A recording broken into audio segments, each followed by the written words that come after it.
Tired of deep fried? Let me show you how to bake these. Welcome to Effortless Cooking.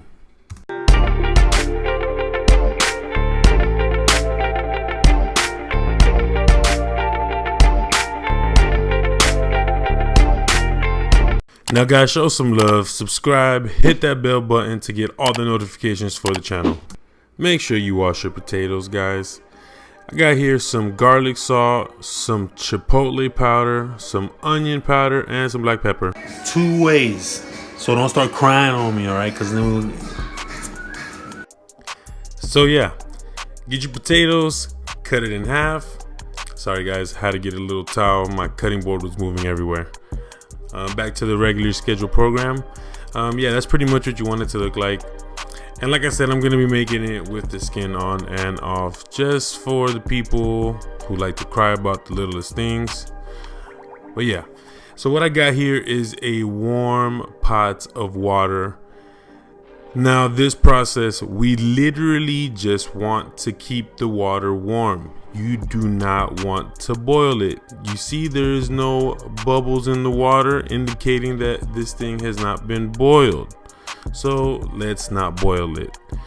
The key to this is just to let the potatoes sit until you get this semi-cooked, translucent, kind of see-through, kind of not, because we're still gonna let them finish cooking in the oven. Excuse me.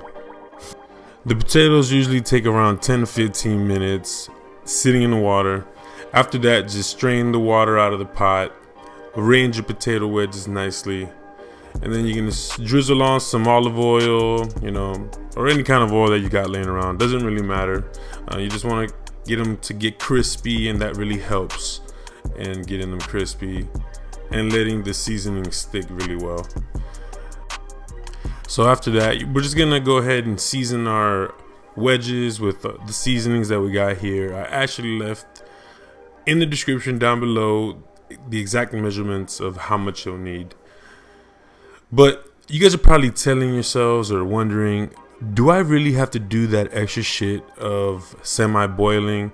Now let me tell you guys, I've made wedges so many different ways, and I really wish I remembered where I got this from. But I tried this method, and once I tried it, I just ran with it, and I never looked back. Now I've got my oven preheated to 400 degrees.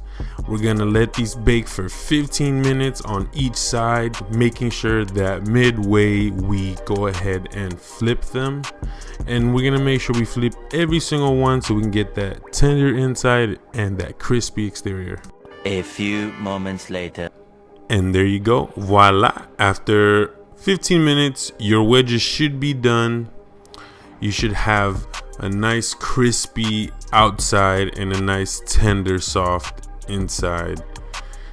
They're gonna kind of have that effect like if they were deep fried, but they weren't. They were actually baked, so no guilt.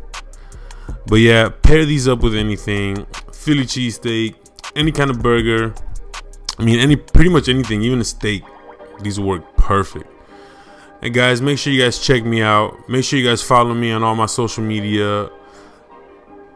I don't know why I just got tongue twisted, but anyway guys, let me know if you guys would try this. Have you guys tried any other methods of making potato wedges? If you have, drop a comment down below. I'm out.